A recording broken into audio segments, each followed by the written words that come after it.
Welcome to this explainer. Today, we're taking a close look at something so incredibly commonplace, you probably clicked right through it this morning without a second thought. I'm talking about the everyday Google account sign-in screen.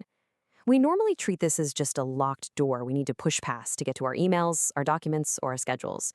But if we actually stop to read it, it's a completely fascinating study in minimalist design and digital architecture. Seriously, think about it. How often do you actually read the text on the internet's most visited gateway?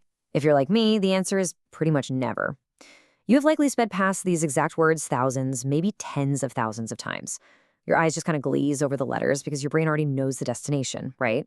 But when we rarely stop to read the source material, the raw text on this single web page, it turns out there's this incredibly dense layer of user experience logic packed into just a few dozen words. It's like a giant puzzle. Let's see what we've been missing.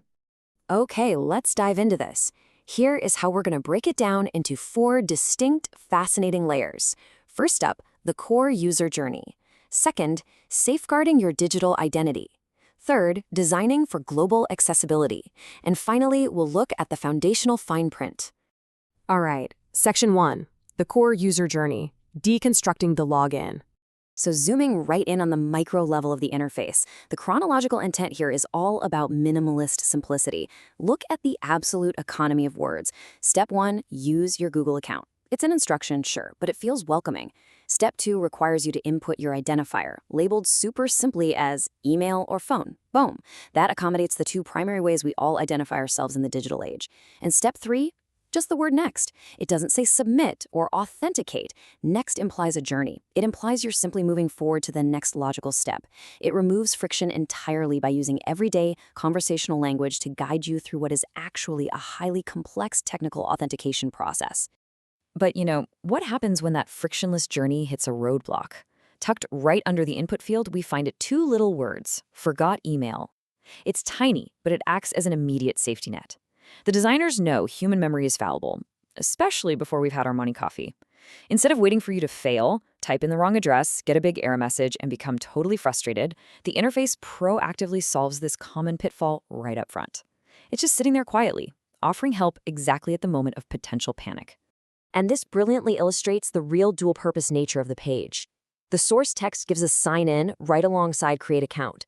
The gateway is actually catering simultaneously to the returning user who is moving fast and the brand new user who needs an entry point into the entire ecosystem. It's a very delicate balancing act, welcoming the stranger without slowing down the regular. Moving on to Section 2, safeguarding your digital identity, security coaching. Because this page isn't just about getting you inside. It's about making sure you do it safely. I want you to really look at this quote from the source. Not your computer, use a private browsing window to sign in. Take a second and really think about what that text is doing. This is straight up, hidden in plain sight security coaching. The interface is actively protecting you. It is pausing the login flow to ask a critical contextual question about your physical environment. Like, are you at the library? Are you at a coffee shop? By asking, not your computer, it forces a moment of mindfulness, prompting users to alter their behavior to protect their own data. Now, what's really interesting about this slide is how it follows up on that warning. The text doesn't just leave you with a problem, it hands you a solution, explicitly stating, learn more about using guest mode. It actually prompts you to educate yourself. So it's not just a login screen anymore, is it? It's a micro lesson in digital literacy, ensuring that someone at a public terminal knows exactly how to safely authenticate without leaving a permanent footprint on that machine. Let's move to Section 3 and see how this builds into something massive. Designing for global accessibility, visualizing scale. We are expanding from a single user sitting at a single computer to a staggering global reach, 83. That is the exact number of unique languages presented in the drop-down menu of our source text. I want you to contrast that massive scale against the minimalist, incredibly sparse login box we just analyzed. Hiding right behind those simple words, sign in, next, sits a staggering infrastructure designed to instantly adapt to 83 totally different linguistic rules, alphabets, and cultural contexts. Just looking at a sample from the source material, the list jumps from Afrikaans to English in both the UK and the US, to Filipino, to Indonesia, and it just keeps going. It covers Catalan, Dansk, Espanol for Spain and Latin America, Kiswahili, Magyar, Tingviet, Turche, Elenika, Ruski, Hangoko, Nippongo, and simplified and traditional Chinese. It is a dizzying amount of linguistic diversity. Why does this matter? Because the immense scale required to support this ensures that the internet's front door is never locked to you simply because of where you were born. Which brings us to our fourth and final section, the foundational fine print, grounding the experience. Moving our attention to the absolute bottom of the page. So the crucial point is how this entire digital skyscraper rests on an incredibly compact foundation. The source text gives us just 3 tiny words down there: help, privacy, and terms. These 3 simple elements form the foundational legal and support structure for literally billions of user logins every single day. Help points to the massive knowledge base for when things go wrong.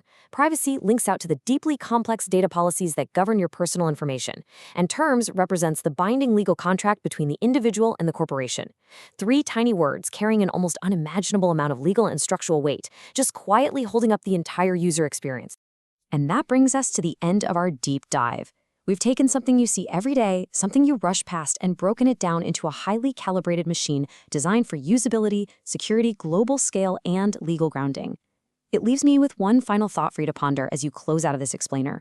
What other invisible digital architecture do you interact with every single day without even noticing? The internet is absolutely full of these carefully designed spaces, just hiding in plain sight. Keep your eyes open, stay curious, and thank you so much for joining me on this exploration today.